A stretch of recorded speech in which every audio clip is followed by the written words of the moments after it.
தமிழன் தொலைக்காட்சி நேயர்களுக்கு வணக்கம். இன்றைய அரசியல் அரங்கம் நிகழ்விற்கு சமூக நீதி மக்கள் கட்சியின் நிறுவன தலைவர் திருமிகு வடிவேல் ராமன் அவர்கள் வருகை தந்திருக்கிறார். அரசியல் பற்றி அவரோடு பேசுவோம். வணக்கம். உங்களது கட்சி, இந்த கட்சி பேர்லேயே ஒரு சமூக நீதியை பெயராக வச்சு கொண்டு போயிருக்கீங்க. உங்களுடைய நோக்கம் என்ன? இந்த கட்சியின் நோக்கம் என்ன? சார், இந்தியா முழுவதும் ஒடுக்கப்பட்ட மக்கள், பட்டியலின மக்களினுடைய மேம்பாட்டுக்காக சமூக அநீதி அதிகமாக நடந்துட்டு இருக்கிறதுனால சமூக அநீதிக்கு எதிராக நம்ம போராடுறதுக்காக சமூக நீதிங்கிற பெயரில் சமூக நீதி மக்கள் கட்சிங்கிற அமைப்பு ஆரம்பித்து நான் பண்ணிட்டு இருக்கேன். இது சமூக நீதி, சமத்துவ, சனநாயகம் என்னோட அடிப்படையில் காலங்காலமாக இதை சொல்லிக்கிட்டே தான் இருக்கிறோம். ஆனால் அதில் எதுவும் முன்னேற்றம் வந்த பாடு இல்லையே. அதை எப்படி நினைக்கிறீங்க?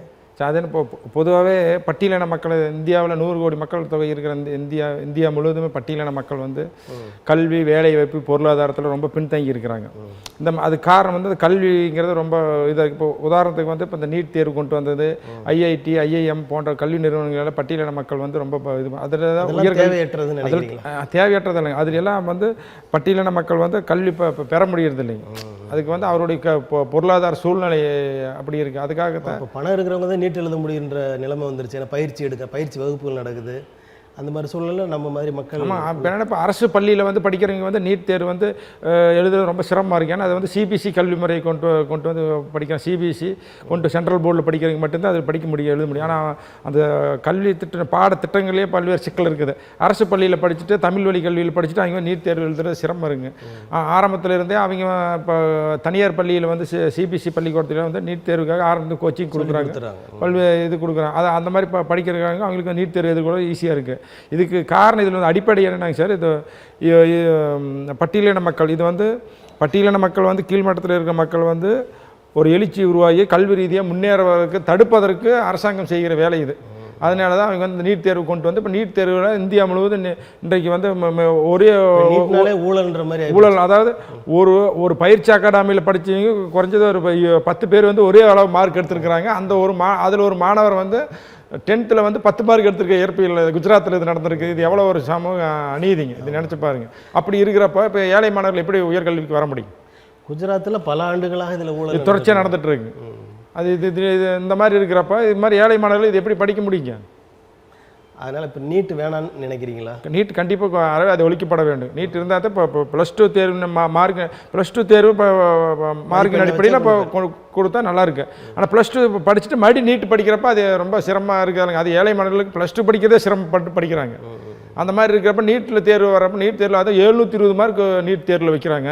720 மார்க் இங்கே இருக்கிறப்ப அது ரொம்ப கடினமாக இருக்குது. அதுலேயும் வந்து இப்போ அதில் பயாலஜி சப்ஜெக்ட்டு, கெமிஸ்ட்ரி, மேக்ஸ் கொண்டு வர்றாங்க. அதில் வந்து இப்போ வந்து பயாலஜி வந்து ரொம்ப அதிகமான கேள்வி வர்றதுனால இந்த ஆண்டு வந்து நடந்த நீட் தேர்வில் வந்து பயாலஜினுடைய பாடத்திட்டத்தை குறைச்சிட்டாங்க. 60% குறைச்சிட்டாங்களாமா. அதனால் வந்து மார்க் எடுக்கிறது ரொம்ப சிரமம் அப்படின்னு சொல்லி சொல்கிறாங்க. ஏன்னா எங்கள் பொண்ணு நீட் தேர்வு எழுதி போயிருக்காங்க. சரி. இப்போது இந்த நீட் தேர்வு வேண்டாம், இது அநீதியானது, சமூக நீதிக்கு எதிரானது என்று நீங்கள் உணர்றீங்க. இது வேண்டான்றதுக்காக நீங்கள் வந்து பொது தளத்தில் இயங்குறீங்களா? போராட்டங்கள், ஆர்ப்பாட்டங்கள் பண்ணியிருக்கீங்களா? இல்லை அரசுக்கு ஏதாவது கடிதம் எழுதியிருக்கீங்களா? நிறைய நினைக்கிறேன். தொடர்ச்சியாக இப்போ இந்த நீட் தேர்வு வந்ததுலேருந்து தொடர்ச்சியாக நாங்கள் போராட்டம் ஆர்ப்பாட்டம் பண்ணிக்கிறோம், உண்ணாவிரதம் நடத்தியிருக்கிறோம். அரசுக்கு எதிராக தொடர்ச்சியாக அனைத்து அமைப்புகளும் ஒன்று சேர்ந்து இப்போ மிகப்பெரிய போராட்டங்கள் நடத்தியிருக்கிறோம். அதாவது ஒன்றிய அரசுக்கு எதிராகவா இல்லை தமிழ்நாட்டு அரசுக்கு? ஒன்றிய அரசுக்கு எதிராக. நீட் தேர்வு வந்து ஒன்றிய அரசு தானே கொண்டு வந்திருக்கு. ஒன்றிய அரசு தான் அதை தடுத்து நிறுத்தணும். சரி, இப்போ இன்னொரு அவலம், இந்த கருணாபுரம், கள்ளக்குறிச்சி மாவட்டத்தில் கருணாபுரம் ஒரு ஊரில் இந்த கள்ளச்சாராயம் பிரச்சனை. இதில் பாதிக்கப்பட்டவர்கள் மிக சாதாரண மக்களாக தான் இருக்கிறாங்க. இதை என்ன நினைக்கிறீங்க இதை பற்றி? சார், இது இப்போ கள்ளச்சாராயங்கிறது அதுக்கு அடிப்படை காரணம் என்ன? அந்த பகுதி வந்து மலை பிரதேசங்கள், கள்ளக்குறிச்சி மாவட்டங்கிறது மலை பிரதேசங்கள். அந்த பகுதியில் வந்து அவங்களுக்கு ஒரு வேலை வாய்ப்பு கிடையாது. அவங்களுக்கு எந்த நிரந்தரமான தொழில் கிடையாதுங்க. அங்கே வந்து கல்வி அறிவு மிக குறைவு. அதனால் அந்த மக்களுக்கு வந்து அவங்களுடைய வாழ்வாதாரத்துக்கு அரசாங்கம் வந்து தமிழக அரசும் சரி, மத்திய அரசும் சரி, அவங்களுடைய வாழ்வாதாரத்துக்கு ஏதாவது அவங்களுக்கு தொழில் ரீதியாக உதவிகள் செஞ்சுருக்கணும். அந்த மாதிரி இல்லாதனால தான் அவங்களுக்கு சாராயத்துக்கு குடித்து இந்த மாதிரி அவலங்கள் நடந்திருக்குது. இப்போ 50 இது வரைக்கும் 52 பேர் இறந்துருக்குறாங்க. 52 பேர் இறந்ததுக்கப்புறம் தான் இந்த செய்திகள் வெளியே வருது. அதனுடைய ஆய்வுகள் செய்தப்போ அங்கே இருக்கிற நிறைய பேர் சொல்கிறாங்க, இப்போ அவங்களுக்கு வந்து அரசாங்கம் வந்து தொழில் செய்கிறதுக்கு கடனுதவி வழங்கலை, அரசு வேலை வாய்ப்புகளுக்கு பயிற்சிகள் கொடுக்கல, கல்விக்கு வந்து அங்கே முக்கியத்துவம் கொடுக்கணும். அங்கே கல்வி அறிவு மிக குறைவு, ரொம்ப ஏழ்மையான நிலைமையில் இருக்கிற அங்கே இருக்கிற மக்கள் எல்லாம் பெண்களே சாராயத்தை குடிச்சிருக்காங்கன்னா பார்த்துக்காங்களே. ரொம்ப சட்டப்பூர்வமான நடவடிக்கைகள் எடுப்பதற்கு பதிலாக அந்த பகுதி மக்களுக்கு வேலை வாய்ப்பை கொடுத்தால் அவர்கள் மாறிவிடுவார்கள் என்று நம்புகிறேன். ஆமாம், கண்டிப்பாங்க. அவங்களுக்கு வேலை வாய்ப்பு வாழ்வாரத்துக்கு வழி இல்லாதனால அவங்க வந்து சாராய வச்சா நம்மளுக்கு நிறைய பொருளாதார ரீதியாக நம்மளுக்கு நிறைய பணம் கிடைக்குங்கிறதுக்காக அந்த தொழில் செய்கிறாங்க. அந்த அந்த தொழில் அந்த மாதிரி செய்கிறதுனால தான் இப்போ அவங்க வந்து அந்த ஸ்பிரிட்டுங்கிறது அந்த மெத்தனாலை வந்து கொண்டாந்து அதில் அந்த அளவு மாற்றி பண்ணதுனால தான் இவ்வளோ பிரச்சனை சொல்லிக்கிறாங்க. ஆனால் இது காரணம் என்னங்க, கிராமப்புறங்களில் அது வந்து மலை பிரதேசங்கள் இது தொடர்ச்சியாக பல ஆண்டுகளாக நடக்குதுங்களாம். இது இப்போ நிறைய பத்திரிகையில் ஒரு கட்டுரை எழுதியிருக்கிறாங்க. பல ஆண்டுகளாக தொடர்ச்சியாக நடந்துகிட்டே இருக்கும், சாவுகள் மிக அதிகமாகிட்டே தான் இருக்குங்களாமா.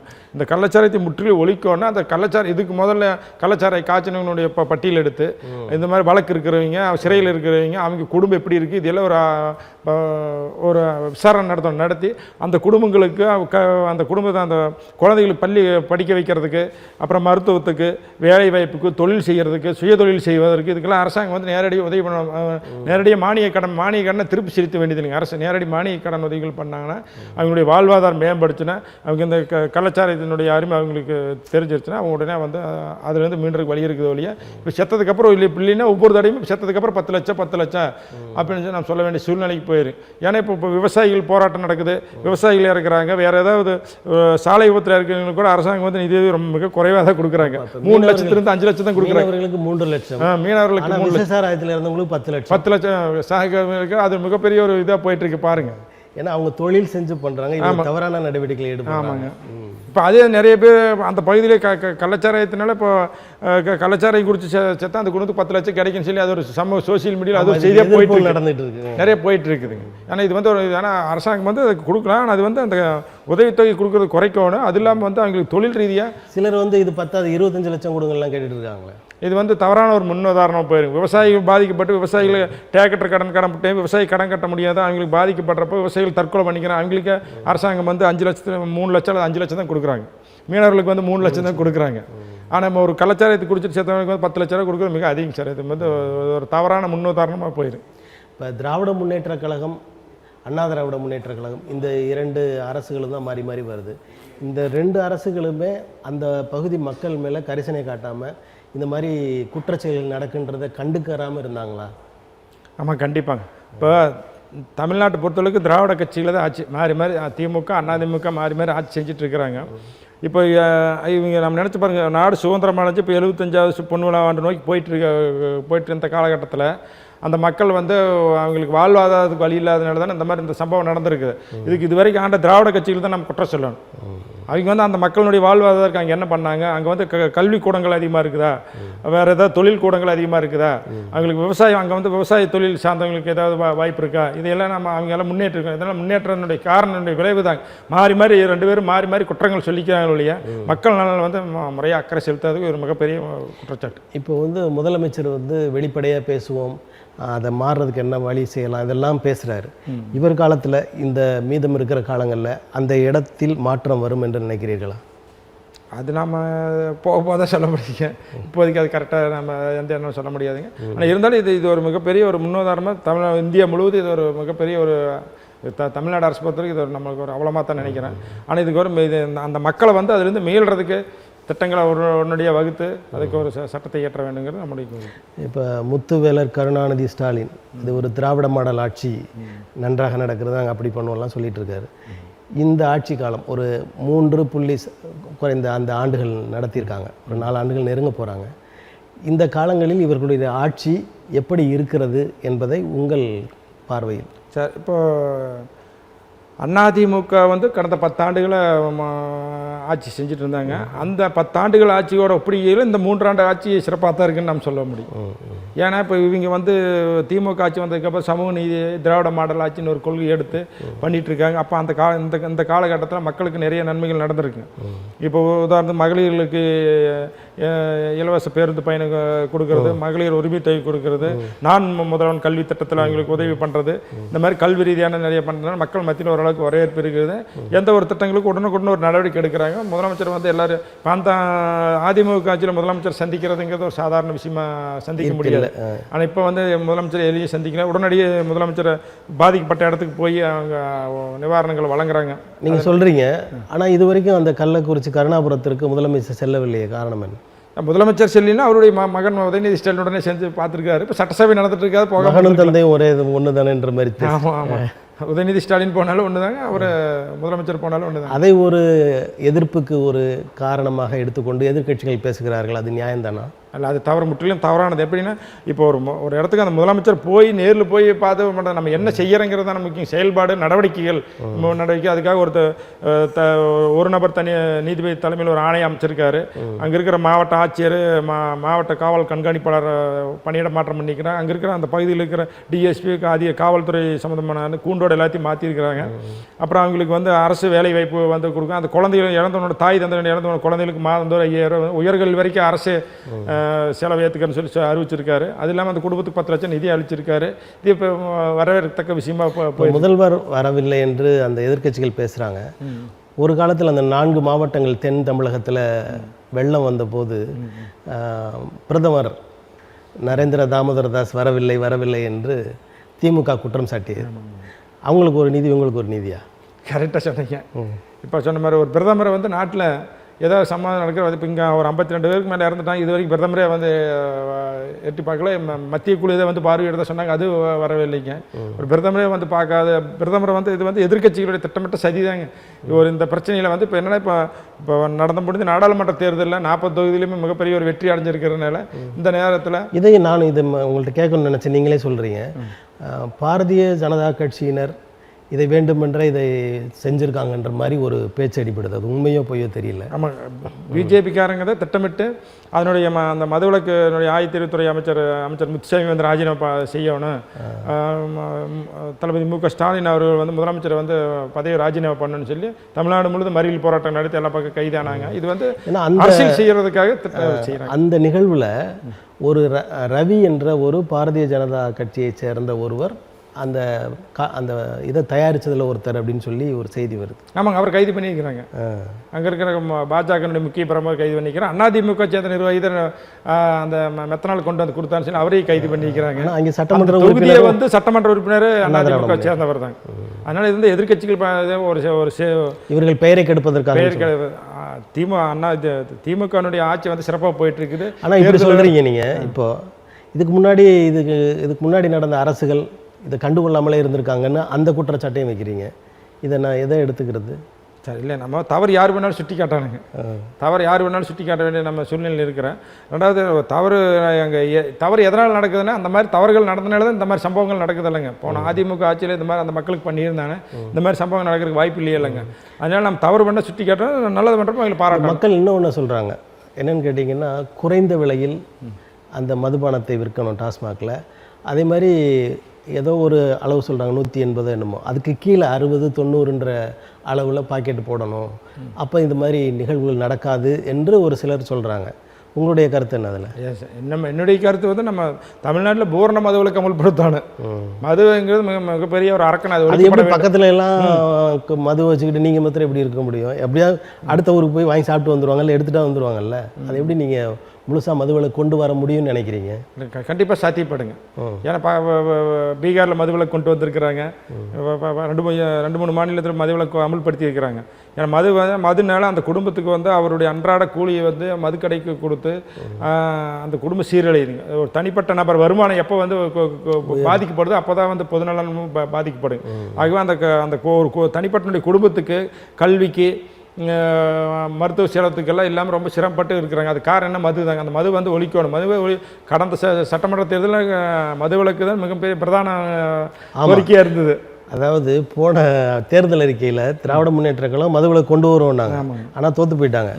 அப்படி ஆயிடுமோன்னு சொல்லி இந்த தடவை மதுவிலக்கு பற்றி யாரும் நினைக்க மாட்டேங்க. ஆனால் மதுவிலக்கு போகிற விடுதலை சிறுத்தைகள் கட்சியினுடைய தலைவர் திருமாவளவன் அவர்களோட முழு மதுவிலக்கு அமல்படுத்துவேன்னு சொல்லி இன்னும் ஒரு சிக்கல் இருக்குது. அதாவது மதுனால ஏகப்பட்ட வருமானம் அரசுக்கு வருது. அதை வச்சு தான் அரசு இயந்திரமே ஓடிக்கொண்டிருக்கிறது என்று சொல்கிறாங்க. அப்படி இருக்கும்போது அதை எடுத்துட்டா வருமானத்துக்கு என்ன பண்ணுவாங்க? சார், இப்போ தமிழ்நாட்டில் தான் ஒரு கண்ணதாசன் பாடலில் இருக்குது, என்ன வளம் இல்லை இந்த திருநாட்டில் ஏன் கையை ஏந்த வேண்டும் வெளிநாட்டில் அப்படின்னு. அந்த மாதிரி தமிழ்நாட்டில் கனிம வளங்கள் அதிகமாக இருக்கிறது, அப்புறம் விவசாய சார்ந்த தொழில் அதிகமாக இருக்கிறது, தொழிற்சாலைகள் அதிகமாக இருக்குது, அனைத்து தொழில் வளங்களும் தமிழகத்தில் அதிகமாக இருக்குது. அதுக்கு வந்து முக்கியத்துவம் கொடுத்தோம்னா இது வந்து சரி கட்டிடலாம். மதுவை விட்டு விட்டு மற்றதெல்லாம் தொழிலை சரி பண்ணி இதை கொண்டு வந்துடலாம். இது ஒரு சாதாரண விஷயம் தாங்க. ஆனால் அதில் வந்து நிறைய ஊழல் நடந்துட்டு இருக்கு. கனிம வளத்துறையிலும் சரி, மற்ற துறையிலும் சரி, அனைத்து துறையிலும் நடந்துட்டு இருக்கு. அதையெல்லாம் சரி பண்ணி கொண்டு வர்றப்ப இது சாதாரண விஷயம் தான். அந்த ஊழலை கட்டுப்படுத்தினாவே இது ஈஸியாக நம்ம பண்ணிடலாங்க. இப்போ மதுரையில் வந்து மாவட்ட ஆட்சியர் சகாயம் இருக்கிறப்ப அங்கே கிரானைட்டில் எவ்வளோ ஊழல் நடந்துன்னு சொல்லி சொன்னார். அப்போ அந்த தொகையை ஒப்பிடுறப்போ ஒரு தனி பட்ஜெட்டு தமிழ்நாட்டுக்கு போடலான்னு சொல்லி அப்போ ஒரு கருத்து சொன்னாங்க. அந்த மாதிரி நிறைய துறையில் அரசுக்கு வருமானம் வரக்கூடிய துறைகள் நிறையா இருக்குது. அதில் இன்னும் ஒரு சட்டப்படியாக நடவடிக்கை எடுக்கிறப்ப இன்னும் கூடுதல் வருமானம் அதிகமாக வருங்க. பல துறைகள் வரக்கூடிய வாய்ப்பு இதை விட பல மடங்கு வருமானத்துக்கு வழி இருக்குது. அதுக்கு அரசாங்கத்துக்கு தெரியும். அது வந்து இப்போ நம்ம நடைமுறைப்படுத்துகிறப்ப சாதாரணமாக இந்த மது ஒழிச்சிடலாங்க. பூர்ண மது விலக்கு கொண்டு வந்தால் மட்டும்தான் தமிழ்நாட்டில் வந்து முன்னேற்றத்துக்கு மிகப்பெரிய ஒரு வரலாறு அமையும். இப்போ கடந்த ஆட்சிகளை விட இப்போ நடந்து கொண்டிருக்கிற திராவிட முன்னேற்றக் கழகத்தின் ஆட்சி பரவாயில்ல அப்படின்னு சொன்னீங்க. ஆனால் அவங்க சொன்ன சில செயல்களை, அதாவது அறிக்கையாக வெளியிட்டதெல்லாம் இன்னும் நடத்தாமல் இருக்கிறாங்க. உதாரணமாக இந்த பழைய ஓய்வூதிய திட்டம், அப்புறம் இந்த மின்சார கட்டணத்தை மாதத்துக்கு ஒரு முறை கணக்கீடு பண்ணுறது, இதெல்லாம் சொல்லியும் செய்யலை.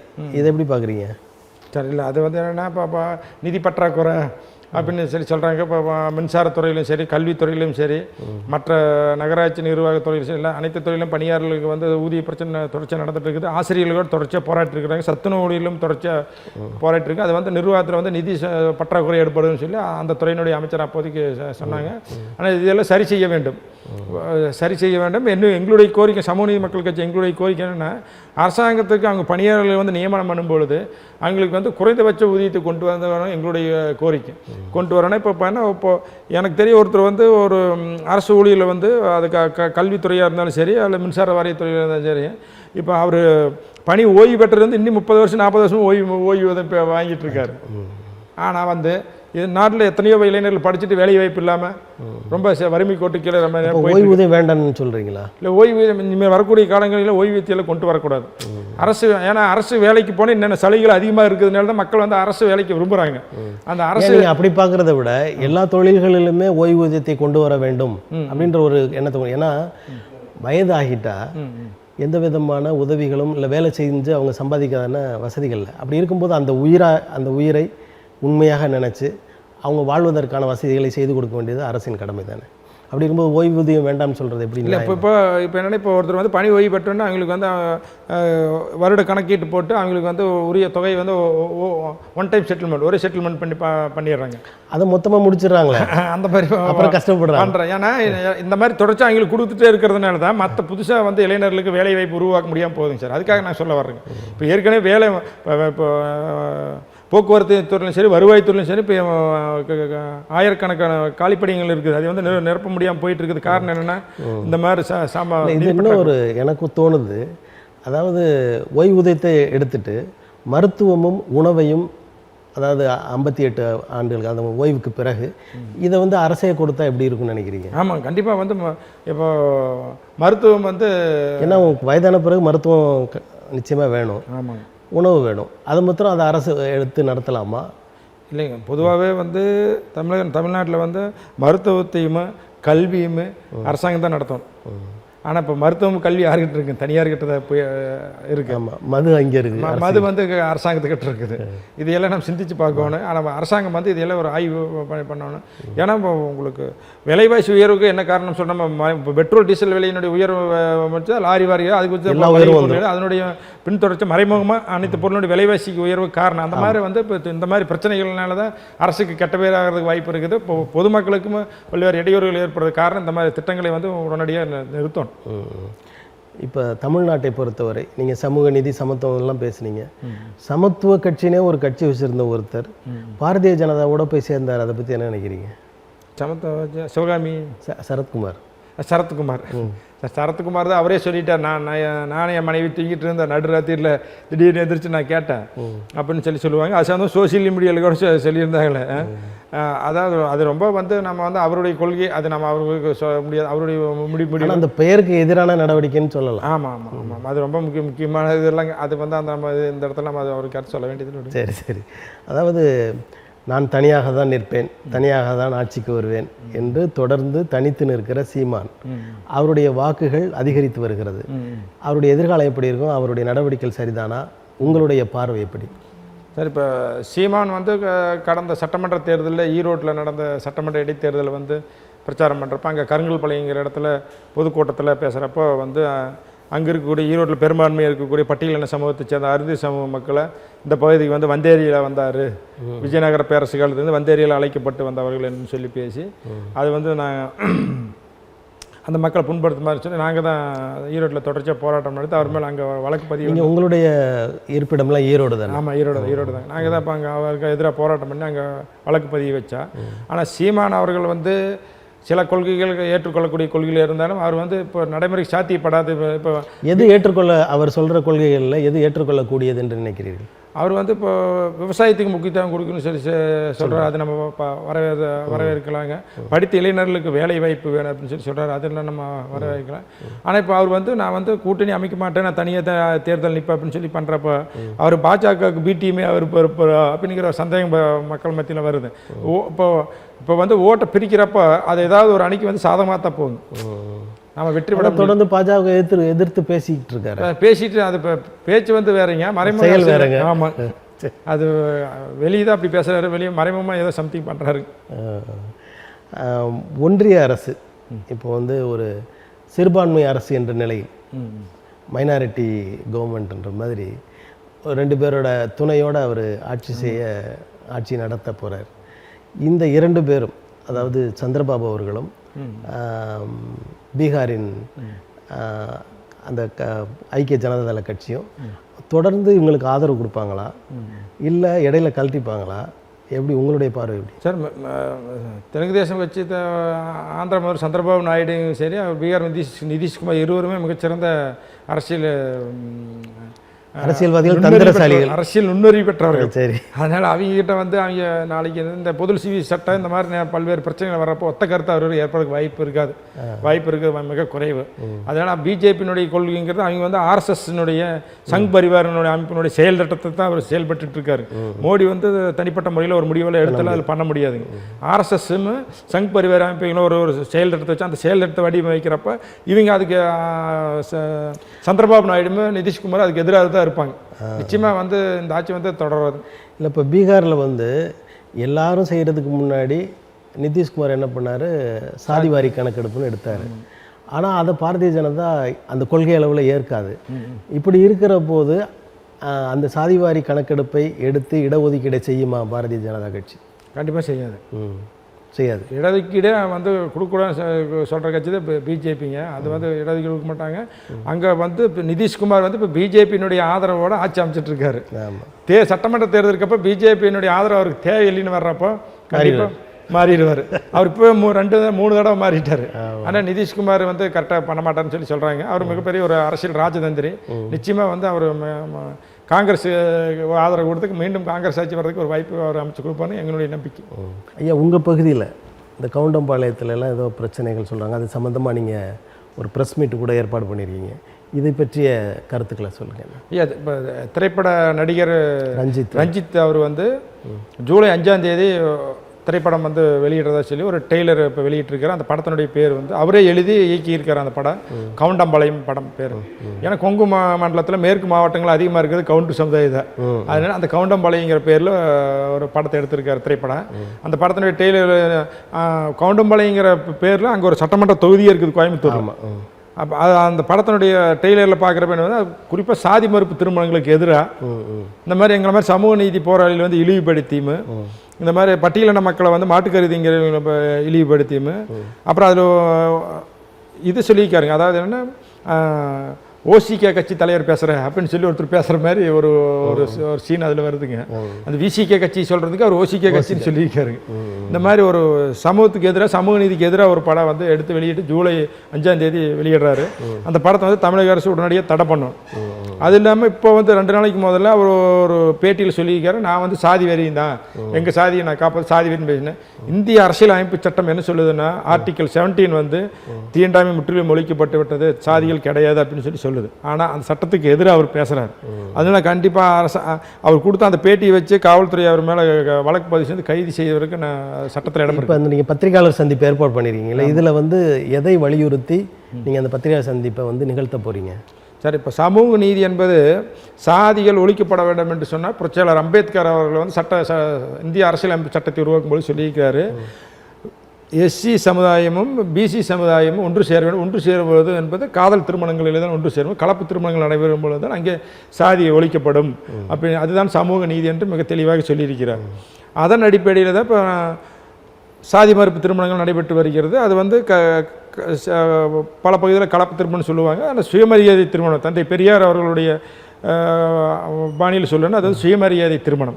அந்த சுயமரியாதை திருமணங்களே நாடக காதல், அந்த மாதிரி திருமணங்கள் செய்யக்கூடாது, அது பெற்றோர்களுடைய சம்மதத்தினுடைய அடிப்படையில் அந்த திருமணத்தை நடத்த வேண்டும்னு சொல்லி அவர் சொல்கிறார். ஆனால் இந்திய அரசியலமைப்பு சட்டம் என்ன சொல்லுது, 18 வயசு பூர்த்தி அடைந்த ஆணாக இருந்தாலும் பெண்ணாக இருந்தாலும் அவர்கள் தனிப்பட்ட முறையில் முடிவெடுக்க அவங்களுக்கு சுய அதிகாரம் இருக்கிறது.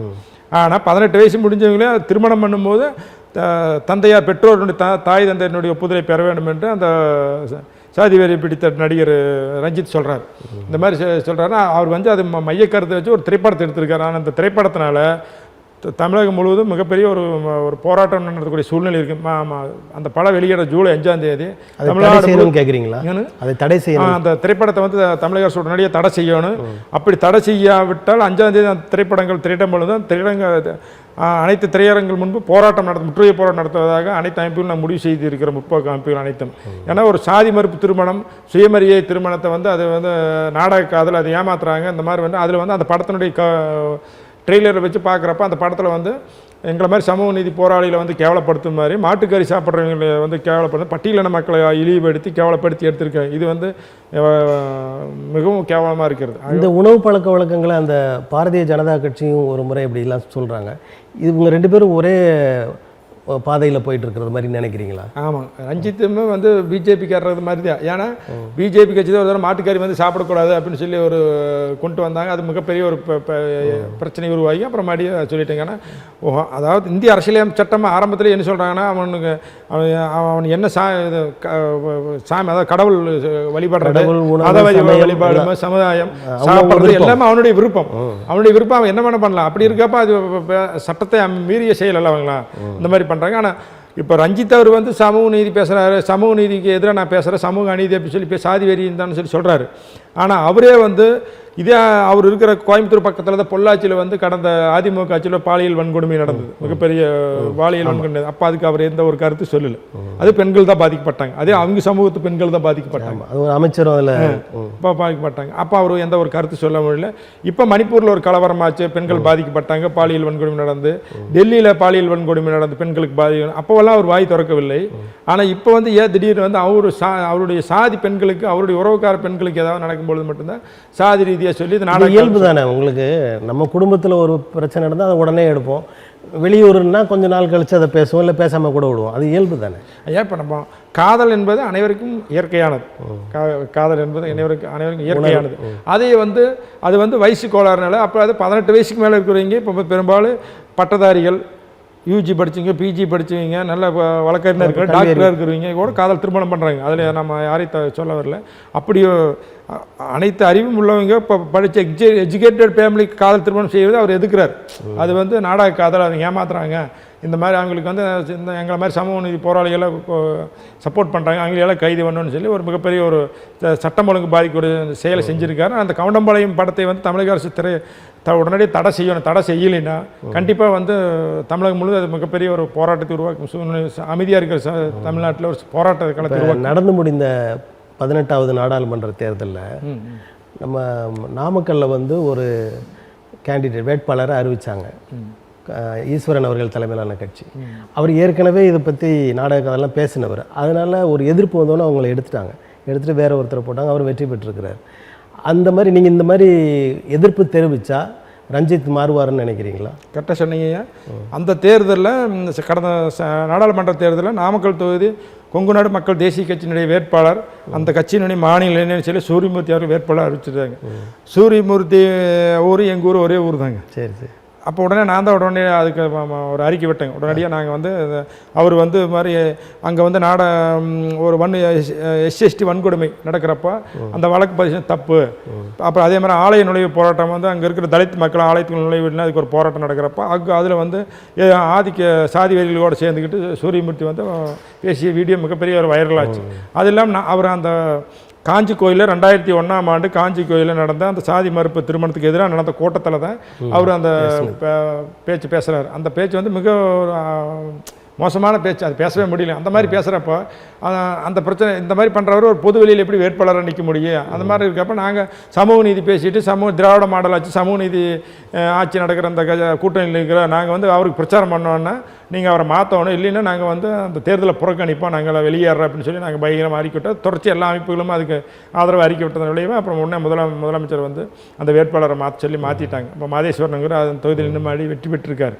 ஆனால் இந்த மாதிரி சாதி ரீதியாக இருக்கிற இந்த மாதிரியான மாற்றங்கள் தமிழகத்தில் உடனே ஏற்படுது, ஒரு எதிர்ப்பு வருது, அதுக்கு மாற்றங்கள் வருது. இப்படிலாம் ஒரு நாகரிகம் அடைந்த ஒரு சமுதாயமாக தமிழ் சமூகம் இருக்கிறது. ஆனால் அது வடநாட்டில் இல்லையே. வடநாட்டில் வந்து கல்வி அறிவு மிக மிக குறைவு. வட மாநிலங்களில் அதே மாதிரி தொழில் நான் ஆரம்பத்தில் சொன்ன மாதிரி அங்கே வந்து தொழில்கள் கிடையாதுங்க. கல்வி அறிவு மிக குறைவு. அங்கே இப்போ பிரதமர் வந்து வாரணாசி தொகுதியில் நின்னார். அந்த காசி பகுதிகளெல்லாம் நான் ஒரு தான் போயிருக்கிறேங்க. அங்கெல்லாம் மக்களுக்கு ரொம்ப அறிவு மிக மிக குறைவு. அதனால் வந்து அங்கே இருக்கிற மக்கள் வந்து இப்போ பொது அறிவு இல்லாமல் இருக்கிறாங்க. அங்கே இருக்கிற மக்களை வந்து நம்ம சொல்ல முடியாது, கருத்து சொல்ல முடியல. இப்போது ஆந்திர பிரதேசத்தில் இஸ்லாமியர்களுக்கு இடஒதுக்கீடு தருவோம்னு தேர்தல் அறிக்கையில் சொன்னார் தெலுங்கு தேச கட்சி நிறுவனர்லாம் அவர் முதலமைச்சர். அவருடைய மகனும் அதை சொன்னார். ஆனால் இஸ்லாமியர்களை வெறுக்கிற ஒரு பாரதிய ஜனதா கட்சி கூட்டணியில் இருந்து கொண்டு இதை அவர் நிறைவேற்ற முடியும்னு நினைக்கிறீங்களா? கண்டிப்பாக நிறைவேற்ற முடியாதுங்க. பாரதிய ஜனதா கட்சியினுடைய மிக மோசமான இப்போ அது வெற்றி விட தனிப்பெருமை ஏன் வெற்றி விட முடியும்னா பாரதிய ஜனதா கட்சிக்கு வந்து இந்தியா முழுவதும் இருக்கிற தலித் மக்கள், கிறிஸ்தவ மக்கள், முஸ்லீம் சமுதாய மக்கள் எல்லாம் யாருமே ஓட்டு போடலைங்க. நீங்கள் அந்த ஓட்டு விகிதாச்சாரத்தை பாருங்கள். அது வேணா தொடர்ச்சியாக வந்து இந்த பொது சிவில் சட்டத்தை கொண்டு வந்தது, தொடர்ச்சியாக முஸ்லீம்களுக்கு எதிராக பண்ணுறது, பட்டியலின மக்களுக்கு எதிரான திட்டங்களை கொண்டு வருது, இதுக்கெல்லாம் வந்து பிஜேபி அரசு எதிராக செயல்பட்டு இருக்குது. அதனால் வந்து அவங்க நிதிஷ்குமார், சந்திரபாபு நாயுடு இவங்களாம் இருந்தாலும் நான் இப்போ வரக்கூடிய எதிர்காலத்தில் இந்த மாதிரி பிரச்சனைகள் ஏதாவது ஒன்று வலிமையாக பெறப்போ கண்டிப்பாக வந்து அவங்க 2 பேரும் அது வாபஸ் ஆகிற வாய்ப்பு இருக்குது. நிச்சயமாக பாரதிய ஜனதா ஆட்சி 5 ஆண்டுகள் நீடிக்காது. இப்போ நாளை மறுநாள் அந்த சபாநாயகர் தேர்வு நடக்க போகுதுன்னு சொல்கிறாங்க. இது அவங்க கூட்டணி கட்சிகளுக்கு விட்டு கொடுப்பாங்களா, இல்லை பாரதிய ஜனதா கட்சியே இப்போ பாரதிய ஜனதா கட்சியே அது ஏற்றுக்கான. இப்போ இன்றைக்கி சந்திரபாபு நாயுடு சொல்லிட்டார், நாங்கள் சபாநாயகர் பதவி கேட்கல அப்படின்னு பகிரங்கமாக சொல்லிட்டாருங்க. அதனால் வந்து அவங்க சபாநாயகர் அவங்க தான் வரக்கு வாய்ப்பு இருக்குது. நிதிஷ்குமாரும் வேணான்ட்டாரா? இல்லை, அதை சொல்லலை, அவரும் எதுவும் சொல்லலைங்க. அது பேசிடுவாங்க, பேசி பண்ணி. இல்லை, இப்போ இயல்பாக ஒரு மக்களவை கூடும்போது, அதாவது தேர்தலுக்கு பிறகு கூடும்போது ஒரு முதுபெரும் அதிக தேர்தல்களில் வெற்றி பெற்ற ஒருத்தரை சபாநாயகரை நியமிப்பாங்களாம். அதில் 8 முறை வெற்றி பெற்ற ஒரு காங்கிரஸ் வேட்பாளர் சுரேஷன் ஒருத்தர் இருக்கார். அவரை தேர்ந்தெடுக்காமல் ஒரிசாவில் ஒருத்தரை கொண்டு வந்து வச்சு ஒரு தற்காலிக சபாநாயகர் என்று தேர்ந்தெடுத்திருக்கிறாங்களே, இது சரியானதா? ஐயா, நீங்கள் ஒரு சபாநாயகர் தேர்வு மட்டும் பார்க்காதீங்க. இப்போ நான் நாட்டினுடைய ஜனாதிபதி முதல் குடிமகன் நம்ம திரௌபதி முர்மு அவர்கள் வந்து ஏன் ராமர் கோயில் கும்பாபிஷேகத்துக்கு அழைக்கலைங்க. இதே ராம்நாத் கோவிந்த் வந்து குஜராத் இருக்கிற ஒரு கோயிலுக்கு போகிறப்போ அங்கே வந்து அவர் வெளியே உட்கார வச்சு தான் அவருக்கு தரிசனம் பண்ணி அனுப்பிச்சாங்க. அங்கே அவனுடைய செயல் என்ன, ஆர்எஸ்எஸ் சங் பரிவார்கள் அவனுடைய செயல் திட்டமே என்னமோ தொடர்ச்சியாக பட்டியலின மக்களுக்கு, தலித் மக்களுக்கு எதிராக தான் அவங்களுடைய ஆர்எஸ்எஸ் அஜெண்டா. இருந்து வருகிற நடைமுறைகளை உடைப்பதே அவர்கள் வேலையாக இருக்கிறது. ஆமாம் ஆமாம். இதை தடுப்பதற்கு என்ன செய்ய போகிறீங்க? தடுப்பதற்கு எங்களை மாதிரி அமைப்புகள், தந்தை பெரியார் கொள்கைகள், டாக்டர் கலைஞர் அவர்கள் கொள்கைகள், இந்த மாதிரி திராவிட மாடல் ஆட்சி, இந்த மாதிரி சமூக நீதி கட்சி, இந்த மாதிரி அமைப்புகளோட சட்டமேதை அம்பேத்கரோட கொள்கைகளை வச்சு தான் நாங்கள் பண்ணிகிட்டு இருக்கிறோம். தொடர்ச்சி எங்களுடைய போராட்டம் இருக்குது. இப்போது இது மட்டும் இல்லாமல், அதாவது ஒவ்வொரு இதுலேயும் இந்த மாதிரி ஒரு சிக்கல்களை ஏற்படுத்திகிட்டே வராங்க. இன்னும் சில காலத்தில் நீங்கள் வாயால் சாப்பிடாதீங்க, மூக்கில் சாப்பிடுங்கன்னு சொன்னாலும் சொல்லுவாங்களா? நிச்சயமாக சார். அதாவது இப்போ பாரதிய ஜனதா கட்சி பாருங்க, இப்போ தேர்தலுக்கு முதல்ல கெஜ்ரிவாலை கைது பண்ணாங்க, அப்புறம் ஜார்க்கண்டில் ஹேமந்த் சரண் அவரை கைது பண்ணாங்க. இது மாதிரி வந்து ஒரு இராணுவ கட்டமைப்பு உருவாக்கி இருக்கிறாங்க. அவங்க சொல்கிறத தடுக்கணும். இப்போ வந்து அந்த சிபிஐ நீதிமன்றம் விசாரணை நீதிமன்றம் அரவிந்த் கெஜ்ரிவால் அவர்களுக்கு வந்து இடைக்கால ஜாமீன் கொடுத்துட்டாங்க. உடனடியாக அமலாக்கத்துறை வந்து மறுபடியும் உடனடியாக வந்து ஹைகோர்ட்டில் போட்டு அவங்க உடனே ஸ்டே வாங்கிட்டாங்க. அது என்ன, ஒரு முதலமைச்சருக்கு வெளியே வர்றதுக்கு விடாத அந்த அளவுக்கு பண்ணுறாங்கன்னா அவங்க சொல்கிற தகுதி அவங்க வந்து அரவிந்த் கெஜ்ரிவாலை வந்து ஆம் ஆத்மி கட்சியை வந்து பிஜேபியோட எனக்கு சொல்லி நிர்பந்தம் பண்ணுறாங்களாமா. நிர்பந்தம் பண்ணால் அடுத்த நாள் உங்களுக்கு ஜாமீன் தரணும்னு சொல்லி பண்ணுறாங்க. இதே நிலைமை தான் ஐயா தமிழ்நாட்டில் செந்தில் பாலாஜி நினச்சி பாருங்க. செந்தில் பாலாஜி என்ன தவறு பண்ணார்? அவர் வந்து சிறையில் இருக்கிற அதிகாரியை டெல்லியில் இந்த அளவுக்கு எதிர்க்கட்சிகளை மிரட்டி அடக்கி ஒடுக்கி வைத்த நேரத்திலும் கூட அந்த அங்கே இருக்கிற தொகுதிகள் எல்லாத்துலேயும் பாரதிய ஜனதா எப்படி வெற்றி பெற்றது? அதுதான் எங்களுக்கு இவிஎம் மிஷின்லேயே வந்து எங்களுக்கு சந்தேகம். அதைத்தான் எல்லா அமைப்பும் சொல்கிறாங்க, எல்லா கட்சிகளும் அதை தான் சொல்கிறாங்க. அதில் ஏதோ பல முறைகேடு நடக்கிறதுக்கு வாய்ப்பு இருக்குன்னு சொல்லி இப்போ எக்ஸ் தளத்தினுடைய எலன் மஸ்க் சொல்லியிருக்காரு. இந்த மாதிரி வந்து கண்டிப்பாக அதை வந்து இவிஎம் மிஷின் வந்து ஹேக் பண்ண முடியும் அப்படின்னு சொல்லியிருக்காரு. அந்த மாதிரி பண்ணுறதுக்கு வாய்ப்பு நிறைய. ராகுல் காந்தி அதை கருப்பு பெட்டி அப்படின்லாம் சொல்கிறாங்க. ஆனால் தேர்தலில் வந்து முறைகேடு நடக்க நிறைய வாய்ப்புகள் நிறைய அதிகமாக இருக்குது அப்படிலாம் சொல்லிக்கிட்டே இருக்கோமே தவிர அந்த வாக்குப்பதிவு இயந்திரத்தை ஒழிப்பதற்கான அல்லது அது வெளிப்படைத்தன்மையாக இருக்க வேண்டும் என்ற வாக்குச்சீட்டு முறையை அமல்படுத்த வேண்டும். ஆமாம், அதுக்கு எதுவும் நடவடிக்கைகள் எடுக்கல. காங்கிரஸும் கூட ஒரு பெருசாக அதற்கு எதிர்ப்பு தெரிவிக்கலையே. ஏன்? அது வந்து அவங்களுடைய செயல் திட்டங்கள் அப்படி சொல்லிட்டு இருக்காங்க. பல்வேறு நிறைய கட்சிகள் வந்து முற்போக்கு அமைப்பு சேர்ந்த அமைப்பு எல்லாமே இவிஎம் முறையை வந்து உடைக்கணும், வாக்குச்சீட்டு முறையை தான் நடைமுறைப்படுத்தணும்னு சொல்லி சொல்கிறாங்க. எதிர்காலத்தில் நான் வாக்குச்சீட்டு முறையை அமல்படுத்தணும்னு சொல்லி எல்லோரும் போராட்டம் மட்டுமே சாத்தியப்படும். இவர்களுடைய நடைமுறை, அதாவது பாரதிய ஜனதா கட்சி தான் தோன்றித்தனமாக நான் செய்தது தான் சட்டம், நான் செய்ததான் எல்லா நடைமுறைகள்னு சொல்லி நரேந்திர தாமோதர் தாஸ் இதுவரைக்கும் 10 ஆண்டுகள் ஆட்சி செய்தார். இப்போது ஒரு நெருடல், சில 2 கட்சிகளோட ஆதரவோடு இயங்குறாங்க. அந்த பழைய ஆட்சியே இவர் தொடருவார்னு நினைக்கிறீங்களா, இல்லை இதில் ஏதாவது மாற்றம் வரும்னு நினைக்கிறீங்களா? இது கண்டிப்பாக மாற்றம் வரும். மாற்றம் வரக்கு நிறைய வாய்ப்பு இருக்குது. ஏன்னா எப்படிப்பட்ட மாற்றங்கள் அவருடைய செயல்பாடுகளில் இருக்கும்னு நினைக்கிறீங்க? அது நீ போகத்தானே தெரியுதுங்க. செயல்பாடுகள் பொறுத்தவரைக்கும் அவருடைய நடவடிக்கைகள் மாறுகள் வாய்ப்பு இருக்குது, அதை பார்த்து சொல்ல முடியும். இப்போ தேர்தல் விதிமுறைகளில் சாதியை பற்றியோ சமயம் பற்றியோ அல்லது மொழிகள் பற்றியோ இதெல்லாம் பேசக்கூடாது அப்படின்லாம் சொல்லி ஒரு விதிமுறைகள் இருக்குது. ஆனால் உள்துறை அமைச்சர் அந்த அமித்ஷா வந்து தமிழன் ஆட்சி செய்யலாமான்னு சொல்லி ஒரியாவில் பேசி அங்கே ஆட்சியே பிடிச்சிருக்காங்க. இது வந்து தேர்தல் விதிமுறைகளுக்கு எதிரானது. ஆமாம். இதை பற்றி உங்களது கருத்து என்ன? தேர்தல் ஆணையமே வந்து ஒருதலை பட்சமாக தான் செயல்படுதுங்க. ஏன்னா தேர்தலுக்கு அறிவிப்புக்கு ஒரு வாரம் இருக்கிறப்ப தலைமை தேர்தல் அதிகாரி ராஜினாமா பண்ணிட்டு போயிட்டாரு. ஏன்னா அவருக்கு ஏதோ மத்திய அரசு ஏதோ நிர்பந்தம் நடந்திருக்குது, இந்த மாதிரி பண்ணோன்னு சொல்லியிருக்கிறாங்க. அதை அவர் ஏற்றுக்கொள்ளாம நிலையில் அவர் வெளியேறிட்டார். தேர்தல் ஆணையம் வந்து ஒருதலை பட்சமாக செயல்படும். அது இல்லாமல் இப்போ தமிழ்நாட்டில் இருக்கிற கட்சிகளுக்கெல்லாம் சின்னங்கள் ஒதுக்கி பிஜேபி கூட்டணி இருக்கிற கட்சிகளுக்கு மட்டும்தான் அங்கே கேட்ட சின்னம் கிடைச்சது. மற்ற அமைப்புகளுக்கு எதுக்கும் இப்போ நாம் தமிழர் கட்சிக்கு கொடுக்கல. மற்ற கொஞ்ச நேரத்துக்கு முன்னாடி சொன்னீங்க நாம் தமிழர் கட்சி பிஜேபியோட பி டீம்னு கூட சொன்னீங்க. ஆனால் அப்படிப்பட்ட கட்சிக்கு கூட அவங்க சின்னத்தை, ஏன்னா அவங்க ஓட்டு வச்சு ஓட் பேங்க் இருக்கு. தொகுதிக்கு ஒரு சட்டமன்றத்துக்கு 10,000 ஓட் பேங்க் இருக்காது. அந்த ஓட் பேங்க் வந்து மழுங்கடிக்கிறதுக்கு அவங்களுக்கு வந்து அந்த கரும்பு விவசாய சின்னம் வந்து மக்கள் மத்தியில் இருக்குன்னு சொல்லி மைக் சின்னத்தை ஒதுக்கி இருக்கிறாங்க. எல்லா அமைப்புக்கும் எல்லா கட்சிக்குமே கேட்ட சின்னம் கிடைக்கலையே இல்லைங்க. இது வந்து தேர்தல் ஆணையம் வந்து இப்படி ஒருதலை பட்சம் செயல்பட்டால் அது வந்து முறையானதில்லை. இப்போ பாரதிய ஜனதா கட்சியின் பி டீம் சி டீம் இருந்தால் கூட அவங்களுக்கு வந்து உரிய உதவிகளையோ எதையும் செய்ய மாட்டாங்க பாரதிய ஜனதா கட்சின்றது உண்மையா? அதாவது அவங்களுடைய வளர்ச்சி வந்து தடுக்கிறதுக்கு உண்டான வேலை பிஜேபி வந்து வளர்றதுக்கான உதவிகள் பண்ணுறது ஒரு சர்வாதிகார ஆட்சி, ஹிட்லர் ஆட்சி மாதிரி. ஹிட்லர் வந்து எப்போதுமே எல்லாத்தையும் படபடப்பாகவே வச்சிருப்பாருங்களாம். புதுசாக ஒருத்தர் வந்து சிந்திக்க விட மாட்டாராமா ஹிட்லர். அதாவது நாள்தோறும் பிரேக்கிங் நியூஸ் தான். ஆமாம், அந்த மாதிரி வச்சிருப்பாராம். அந்த மாதிரி மோடியினுடைய ஆட்சி அதே மாதிரி தான். மக்களை வந்து சிந்திக்க விடாமல் ஜிஎஸ்டி வரி, பெட்ரோல் விலை, டீசல் விலை உயர்வு, பல்வேறு பிரச்சனைகள், இந்த நீட் தேர்வு, பல்வேறு பிரச்சனை எல்லாத்தையும் நீங்கள் பாருங்கள். மக்கள் வந்து அடுத்த கட்ட நகருக்கே போக முடியாமல் போயிட்டுருக்காங்க. இப்போ இந்த யோகா பண்ணுறதுக்கு கூட இப்போ போன ஜூன் 21 யோகா தினம் சொல்லி அறிவித்தாங்க. அது என்ன, அந்த மக்களை வந்து சிந்திக்க அதுக்கு கூட சொல்லியிருக்கிறாங்க. அந்த யோகா கலையே வந்து இவங்க பண்ணுறதையெல்லாம் சகிச்சுக்கிட்டு இருக்கணும் அப்படின்னு மாதிரி ஒரு கருத்து சொல்லியிருக்கிறாங்க. இப்போ இதை பற்றி விடுதலை சிறுத்தைகள் கட்சி தலைவர் எழுச்சி தமிழர் திருமா அவர்கள் ஒரு புத்தகம் எழுதியிருக்கார். ஓகம், அதாவது யோகான்றது இவங்க வச்சுக்கிட்ட பேர். அது ஓகம்ன்ற பேரில் தான் அந்த கலை இருந்தது. அது இங்கே உள்ள தமிழர்கள் சித்தர்கள் தான் கொண்டு போனது. ஆனால் இப்போ உலகெல்லாம் கொண்டு போய் அதில் வந்து அதற்கு பின்னணி இசையாக பின்னணியில் சமஸ்கிருத வாசகங்களோடு அது செயல்படுது. இதை நீங்கள் எப்படி பார்க்குறீங்க? இது சரிதானா? அவங்க ஐயா அவங்க இப்போ சமஸ்கிருத மொழிக்கு வந்து இந்தியா முழுவதும் கொண்டு வரது.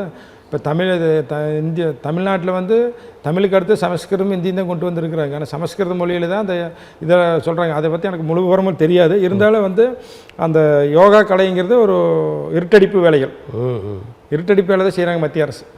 இப்போ தமிழர்களின் அந்த அறிவு செல்வத்தை அவங்க வந்து தங்களது ஆக்கி கொண்டு அதன் மூலமாக உலகத்தில் ஒரு சிறப்பை பெற நினைக்கிறார்கள் என்று நினைக்கிறீங்களா? இல்லை, புத்தர் தான் இங்கேருந்து யோகா கலை கொண்டு வந்து புத்தர் தான் கொண்டு வந்து ஏதோ ஒரு சொல்லுவாங்க கொண்டு வந்து அந்த போதி தர்மர் கொண்டு வந்தார்.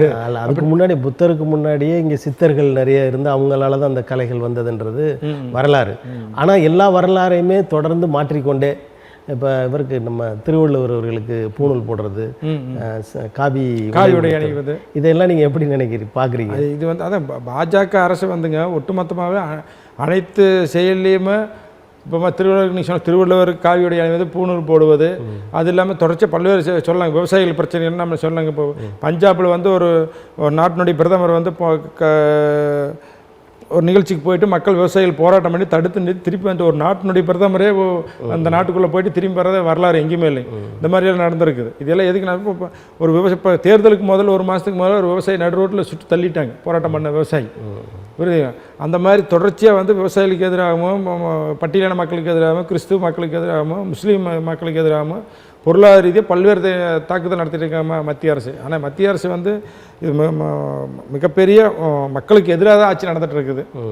இப்போ தமிழ்நாட்டை பொறுத்த வரைக்கும் புதுச்சேரியும் சேர்த்து 40க்கு 40 என்ற நிலை இருக்கிறது. இந்த 40 பேரும் தமிழகத்திற்கும் புதுச்சேரிக்கும் தேவையான திட்டங்களை ஒன்றிய அரசிடமிருந்து பெற்றுக்கொள்ள முடியுமா? முடியாது. காரணம் என்னென்னா, இப்போ ஜிஎஸ்டி வரி வந்து தமிழ்நாட்டில் இருந்து அதிகமாக வந்து இந்திய பட்ஜெட்லேயே 5% வரி ஜிஎஸ்டி வந்து தமிழ்நாட்டில் இருந்தால் போகணும்னு சொல்லி நிதியமைச்சர் நிர்மலா சீதாராமன் சொல்லியிருக்கிறாங்க. ஆனால் இதே தமிழ்நாட்டுக்கு வந்து ஜிஎஸ்டி வரியினுடைய அந்த பணம் திருப்பி கொடுக்க வேண்டிய தொகை வந்து மிக குறைவாக தான் கொடுக்குறாங்களாம். 100 கோடி தான் கொடுக்குறாங்களாம். ஆனால் இதே உத்தரப்பிரதேசத்துக்கு வந்து 12,000 கோடி கொடுக்குறாங்களாம். உத்தரப்பிரதேசத்தில் வந்து பிஜேபி ஆட்சி நடக்குது, முதல்ல யோகிநாத். அதனால் அந்த பிஜேபி ஆளும் மாநிலங்களுக்கு மட்டும்தான் முக்கியத்துவம் கொடுக்குறாங்க. இப்போ இங்கே கேரளா, கர்நாடகா, ஆந்திரா, தமிழ்நாடு இந்த மாதிரி மாநிலங்களுக்கெல்லாம், தெலுங்கானா இந்த மாதிரி மாநிலங்களுக்கெல்லாம் வந்து மத்திய அரசு வந்து ஒருதலை பட்சமாக தான் நடந்துக்குங்க. எந்த ஒரு நிதியும் அவங்களுக்கு கொடுக்க மாட்டோம், எந்த ஒரு திட்டத்தை கொண்டு வரல. உதாரணத்துக்கு இந்த மதுரையில் வந்து கடந்த 10 ஆண்டுகளுக்கு முன்பே எய்ம்ஸ் மருத்துவமனை கொண்டு வரணும்னு சொல்லி கொண்டு வந்து அடிக்கல் நாட்டினாங்க சொன்னாங்க. இது வரைக்கும் இன்னும் அடிக்கல் நாட்டிக்கிட்டே தான் இருக்காங்க. எந்த பணியும் நடக்கலை, எந்த ஒரு நிதி ஒதுக்கீடு செய்ய முடியல. இது வந்து என்னென்னா, இந்த மாதிரி ஒரு செயல் திட்டத்தை கொண்டு வர்றதுக்கு அவங்க வந்து ரொம்ப யோசிக்கிறாங்க. எந்த ஒரு நலத்திட்டங்களும் சரி, இப்போ குறிப்பாக ரேஷன் கடையில் பாம் ஆயில், ரேஷன் பொருள் பாம் ஆயில், இது மண்ணெண்ணெய், சீமெண்ணெய், கிரோசின் இதெல்லாம் கொடுக்குறதுக்கு கூட நிறுத்தி வச்சுருக்காங்க. அதனால் வந்து இப்போ பல்வேறு பிரச்சனை ஆகியிருக்குதுங்க. இப்போ போன மாதத்துக்கு வழங்க வேண்டிய பொருட்கள் இந்த மாதத்துக்கு வழங்கிட்டு இருக்கிறாங்க. இதெல்லாம் மத்திய அரசினுடைய திட்டமிட்ட சதிங்க. அதனால் வந்து இந்த எம்பிக்கள் வந்து போராடிட்டு தான் இருக்க முடிய வழியே நிதி அவங்களுடைய தொகுதி நிதி மேம்பாட்டு நிதியை வச்சு மக்களுக்கு ஏதாவது பண்ணலாம் வழியே மத்திய அரசு வந்து நேரடியாக இந்த தமிழ்நாட்டுக்கு 40 எம்பிக்களுக்கு எந்த ஒரு உதவி செய்யாது, வாய்ப்பில்லை. அது நம்ம ஆட்சி மாற்றம் ஏற்பட்டால் ஆட்சி மாற்றம் எதுவும் நடக்காது. கடந்த நாட்களில் சந்திரபாபு நாயுடு அவர்கள் முதலமைச்சராக பதவி ஏற்கிறாரு. அந்த அவையில் நமது தமிழிசை அவர்கள் போய் வணக்கம் சொல்கிறாங்க உள்துறை அமைச்சருக்கு. ஆனால் அவர் வந்து ஒரு சைகையில் சொல்கிறாரு. ஆனால் அது மிரட்டுற மாதிரி எனக்கு தோணுது, உங்களுக்கு எப்படி தெரியல. அது வந்து ஒரு தமிழனா அதை உங்களால் ஏற்றுக்கொள்ள முடிகிறதா? நம்ம தமிழனாங்கிறத விட அந்த இடத்துல வந்து ஒரு பெண்ணு, அந்த அம்மா ஒரு பெண்ணு ஏற்கனவே கவர்னராக இருந்திருக்கிறாங்க. அவங்கள வந்து ஒரு மிரட்டி, அது என்னென்னா அண்ணாமலை அவரும் அடிக்கடி வாக்குவாதம் பண்ணி இப்போ ப்ரெஸ் மீட்டிங், இப்போ பத்திரிகையாளர் சந்திக்கிறப்ப தவறான கருத்துக்கள் சொல்லிட்டான்னு சொல்லி இந்த மாதிரிலாம் பேசக்கூடாது சொல்லி இனிமேல் வாய் மூடிட்டு ஒழுங்காக இருக்கும்னு சொல்லி இப்போ விரல நீட்டி பேசுகிறது மிகப்பெரிய வன்மையாக நம்ம கண்டனம் தெரிவிக்கணும். ஏன்னா ஒரு பெண்ணு அது தமிழ்நாடு இந்த மாதிரி இருக்கு பண்ணது ரொம்ப நமக்கு அவமானப்படுத்தணும், தமிழ்நாட்டையும் அவமானப்படுத்துன மாதிரி இருக்குது. அதுக்கு அவங்களுடைய சமூகத்தை சேர்ந்த அமைப்பில் மிகப்பெரிய ஒரு கண்டனத்தை பதிவு பண்ணாங்க. அப்போ உடனே அதுக்கு தமிழசியுமே ஒரு விளக்கம் கொடுத்துருக்குறாங்க. அது வந்து ஒப்பு சப்பாக தான் இருக்கும் வழியே அது மிகப்பெரிய கண்டனத்துக்குரியது, வன்மையான கண்டனத்தை பதிவு. இதே மாதிரி ஒரிசாவில் இருக்கிற அந்த பூரி ஜெகநாதர் கோயிலோட அந்த பொருள் இருக்கிற அறையோட சாவி தமிழ்நாட்டில் இருக்குன்ற மாதிரி சொன்னாங்க. அதை எப்படி பார்க்குறீங்க?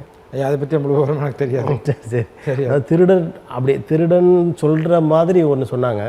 ஆனால் அதையும் உங்களை போன்றவர்கள் கண்டித்தார்கள் நிறைய பேர். இந்த மாதிரி தொடர்ந்து நடந்துட்டு இருக்கு. இதுக்கு இடையில தருமபுர ஆதீனம் அவரை பற்றி ஒரு தவறான வீடியோ வந்து பிரச்சனையாகி அதில் ஒரு அகோரம் என்று சொல்லக்கூடிய மாவட்ட செயலாளர் தலைவர் மாவட்ட தலைவர் பாரதிய ஜனதா கட்சி மயிலாடுதுறை அவர் இப்போ வந்து விலக்கியிருக்காங்க கட்சியில் இன்னைக்கு தான் விலக்கியிருக்கிறாங்க. இப்போ இதை எப்படி பார்க்குறீங்க? இந்த செயல்பாடு சரிதானா இல்லை பாரதிய ஜனதா கட்சி மாறி வருகிறது என்று நினைக்கிறேன்? பாரதிய ஜனதா கட்சியில் இருக்கிற மாவட்ட தலைவரும் சரி, ஒன்றிய தலைவரும் சரி, அதில் இருக்கிற அனைத்து பொறுப்பாளர்களுமே அந்த பகுதியில் ஏதாவது சட்டவிரோதமாக தான் பண்ணிகிட்டு இருப்பாங்க. சட்டவிரோதமான தொழில், சட்டவிரோதமாக மக்களை மிரட்டுறது, பிடிக்கிறது, இந்த மாதிரி தான் வச்சு பண்ணிட்டு இருக்கேன். பாரதிய ஜனதா கட்சியில் குறிப்பாக வந்து பார்த்தா ரவுடிகள் ஆராய்ச்சிங்க ரொம்ப அதிகமாக இருக்குங்க பாரதிய ஜனதா கட்சியில். அதனால் இப்போ இந்த தேர்தல் சமயத்தில் அவங்க மாதிரி இப்போ நீங்கள் சொன்ன இப்போ மயிலாடுதுறை மாவட்ட தலைவர் அகோரம் அவர் வந்து இப்போ இன்றைக்கு தான் கட்சி விட்டு நிற்கணும்னு சொல்லி அவர் வந்து கைது பண்ணி இப்போ 3 மாதங்களுக்கு மேலே ஆயிடுச்சு. 3 மாதம் சிறையில் இன்னும் ஜாமீன் கிடைக்கும், சிறையில் தான் இருக்கார். ஆனால் இது வந்து தாமதமான நடவடிக்கை, உடனடி நடவடிக்கை எடுக்க 3 மாதங்களுக்கு பிறகு பண்ணுறாங்க. ஆமாம், இப்போ இதே மாதிரி கவர்னர் மாளிகைக்கு முன்பு ஒருத்தர் வந்து குண்டு வீசினா சொல்லி ஒருத்தர் கைது பண்ணாங்க. அவரும் பாரதிய ஜனதா கட்சியில் இதை பொறுப்பு இருந்த நிர்வாகி தான். அந்த மாதிரி வந்து பாரதிய ஜனதா கட்சியில் இருக்கிற நிர்வாகிகள் வந்து சட்டவிரோதமாக அரசுக்கு எதிராக பண்ணிட்டு இருக்கிறது தான் நிர்வாகிகளே இருக்கிறாங்க. இது எல்லாம் வந்து அந்த கட்சியை தலைமை கண்டுக்கிறது இல்லை. அந்த மாதிரி தகுதிகள் இருந்தால் தான் அந்த கட்சியில் பொறுப்பே கொடுப்பாங்க போல இருக்கு. அந்த மாதிரி போய்ட்டு ஏதாவது சிக்கல்களை அல்லது கலாட்டாக்களை பண்ணுறவங்களுக்கு தான் உயர் பொறுப்பு வரும். இது தவிர திராவிட முன்னேற்ற கழக ஆட்சி பரவாயில்ல, நல்லா நடக்குதுன்ற ஒரு உங்களுடைய கருத்துப்படி அவங்க என்ன சொல்கிறாங்க? இப்போது 2026இல் 200க்கும் அதிகமான இடங்களை நாங்கள் பெறுவோம், மறுபடியும் நாங்கள் தான் ஆட்சி அமைப்போம் என்று சொல்கிறார்கள். இதை நீங்கள் எப்படி பார்க்குறீங்க? கண்டிப்பாக நானும் அதான் சொன்னேன். நாங்கள் இப்போ சமூக நீதி மக்கள் கட்சியும் திராவிட முன்னேற்ற கழகத்துக்கு ஆதரவாக தான் நாங்கள் இந்தியா கூட்டணி இணைஞ்சு தமிழகம் முழுவதும் பிரச்சாரம் பண்ணோம். எங்களுடைய கட்சியினுடைய கொள்கையும் சமூக நீதி, சமத்துவம், சனநாயகம் தான். அதன் அடிப்படையில் கடந்த அதிமுக ஆட்சியை வந்து ஒப்பிடி பார்க்குறப்ப திராவிட மாடல் ஆட்சி, சமூக நீதி ஆட்சி தளபதி மு க ஸ்டாலின் அவர்கள் சிறப்பாக செயல்பட்டுருக்காரு. வரக்கூடிய சட்டமன்ற தேர்தலையும் 200க்கு அதிகமான இடங்களை வெற்றி பெறக்கு அதிக வாய்ப்பு இருக்குது. ஏன்னா அவர் வந்து அனைத்து சமுதாய மக்களுடைய பிரச்சனையுமே கையில் எடுத்து அந்த மக்களுக்கு உண்டான தேவைகளை நிறைவேற்றிருக்காரு. அதே மாதிரி கல்வி ரீதியாகவும் பெண்களுக்கு, இளைஞர்களுக்கு, படித்த இளைஞர்களுக்கு வேலை வாய்ப்புக்கு பல்வேறு திட்டங்கள் இருக்கும். குறிப்பாக பட்டியலின மக்களுக்கு வந்து இப்போ அண்ணல் அம்பேத்கர் தொழில் முனைவோர் திட்டம்னு ஒரு திட்டம் கொண்டு அதில் வந்து 1 கோடி முதல் 10 கோடி வரைக்கும் கடன் உதவி உடனடியாக கிடைக்கிறதுக்கு ஒரு வழிவகை செஞ்சுருக்காரு. அது இல்லாமல் தமிழ்நாடு வீட்டு வசதி வாரியம் மூலியமாக பல்வேறு இடங்களை செய்யப்பட்டு அவங்களுக்கு உடனே அடுக்குமாடி குடியிருப்பு கட்டி வழங்கிட்டு இருக்கிறாங்க. மற்ற ஆட்சி கடந்த அதிமுக ஆட்சி வந்து நம்ம ஒப்பிடையில் இந்த ஆட்சி மிக சிறப்பாக போயிட்டுருக்கு. மக்களுக்கு அதனுடைய மக்களுடைய பயன் வந்து மக்களுக்கு நேரடியாக போயிட்டுருக்கு. இப்போ நேரடியாக எந்த ஒரு தங்கு தடையும் இல்லாமல் போயிட்டுருக்குது. ஊராட்சி, பேரூராட்சி, நகராட்சி, அனைத்து மாநகராட்சி, அனைத்து பகுதியில் இருக்கிற மக்களுக்கும் அவங்களுடைய அடிப்படை தேவைகள் உடனுக்குடன் அந்த பகுதியில் இருக்கிற அதிகாரி மூலம் நடவடிக்கைகள் செஞ்சுட்டு இருக்கிறாங்க. அது நம்ம வரவேற்கத்தக்கது போயிட்டுருக்குங்க. நன்றி. உங்கள் சமூக நீதி மக்கள் கட்சி உயரிய சிந்தனையோடு மக்கள் சேவை சார்ந்து இயங்கி கொண்டிருக்கிறது என்று நீங்கள் தெரிவித்தீர்கள். உங்களது பயணம் மேலும் வெற்றிகரமாக தொடர தமிழன் தொலைக்காட்சி வாழ்த்துகிறது. நன்றி, வணக்கம். நேயர்களே, வேறொரு நிகழ்வில் மற்றொரு ஆளுமையுடன் சந்திப்போம். நன்றி, வணக்கம்.